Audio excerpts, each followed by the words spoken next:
Einstein once said, everybody's a genius. But if you judge a fish by its ability to climb a tree, it will live its whole life believing that it is stupid. Ladies and gentlemen of the jury, today on trial we have modern day schooling. Glad you could come. Not only does he make fish climb trees, but also makes them climb down and do a 10-mile run. Tell me, school, are you proud of the things you've done? Turning millions of people into robots, do you find that fun? Do you realize how many kids relate to that fish? Swimming upstream in class, never finding their gifts, thinking they are stupid, believing they are useless? Well, the time has come, no more excuses. I call school to the stand and accuse him of killing creativity, individuality, and being intellectually abusive. He's an ancient institution that has outlived his usage. So, Your Honor, this concludes my opening statement, and if I may present the evidence of my case, I will prove it. Proceed. Exhibit A. Here's a modern day phone. Recognize it? Here's a phone from 150 years ago. Big difference, right? Stay with me. Here's a car from today. And here's a car from 150 years ago. Big difference, right? Well, get this. Here's a classroom of today. And here's a class we used 150 years ago. Now ain't that a shame? In literally more than a century, nothing has changed. Yet you claim to prepare students for the future? But with evidence like that, I must ask, do you prepare students for the future or the past? I did a background check on you and let the record show that you were made to train people to work in factories, which explains why you put students in straight rows, nice and neat, tell them sit still, raise your hand if you want to speak, give them a short break to eat, and for 8 hours a day tell them what to think. Oh, and make them compete to get an A letter which determines product quality, hence grade A of meat.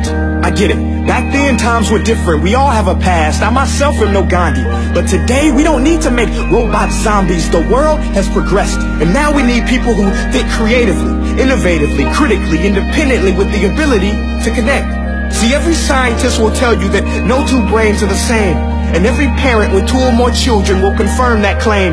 So please explain why you treat students like cookie cutter frames or snapback hats, giving them this one-size-fits-all crap. Watch your language. Sorry, Your Honor, but if a doctor prescribed the exact same medicine to all of his patients, the results will be tragic. So many people will get sick, yet when it comes to school, this is exactly what happens, this educational malpractice, where one teacher stands in front of 20 kids, each one having different strengths, different needs, different gifts, different dreams, and you teach the same thing the same way?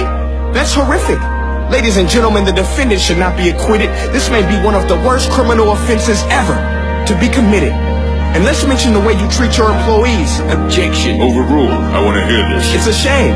I mean, teachers have the most important job on the planet, yet they're underpaid? No wonder so many students are short-changed. Let's be honest. Teachers should earn just as much as doctors, because a doctor can do heart surgery and save the life of a kid. But a great teacher can reach the heart of that kid and allow him to truly live.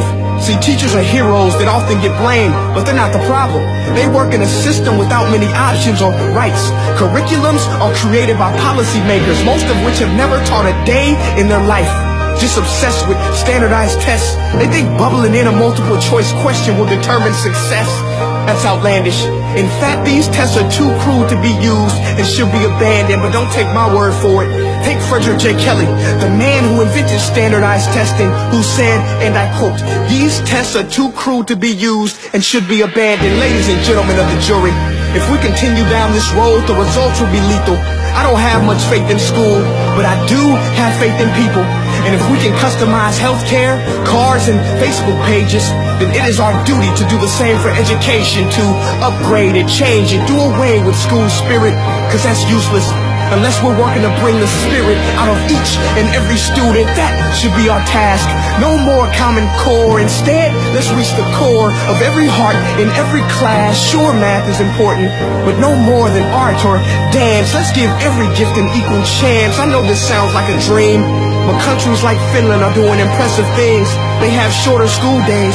Teachers make a decent wage. Homework is non-existent, and they focus on collaboration instead of competition. But here's the kicker, boys and girls.